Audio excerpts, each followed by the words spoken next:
ஹாய்ங்க, இது ஒரு மண்பாண்ட awareness video தாங்க. நான் ஒரு 3 சட்டி வாங்கியிருந்தேங்க. அது பழக்கிறதுக்காக ஒரு பக்கெட் ஃபுல்லா தண்ணி வச்சுட்டு, அதில முங்குற மாதிரி இந்த 3 சட்டியும் வச்சுட்டு, ஒரு 3 நாள் கழிச்சு நல்லா பழகிட்ட உடனே நல்லா தேய்ச்சு கழுவிட்டு சமையல் பண்ணவும் ஆரம்பிச்சுட்டேங்க.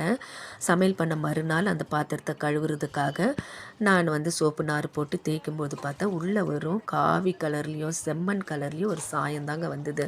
மண்பாண்டம் சேல் பண்ணுறவங்க இது அழகா இருக்கிறதுக்காகவும், நல்ல வந்து ஷைனிங்கா இருக்கிறதுக்காகவும், அது மேலே வந்து சாயம் பூசி கொஞ்சம் அதிகமாகவே பூசியிருப்பாங்க போல இருக்குது. ஆனால் அதை குறைக்கிறது நல்லது. ஆனால் இந்த சாயம் வந்து உடம்புக்கு ரொம்ப கேடான விஷயம். அது இல்லாத இதோட நான் சமைச்சிட்டேன் பாருங்கள், அதுதாங்க ரொம்ப மனசு கஷ்டமாக இருக்குது.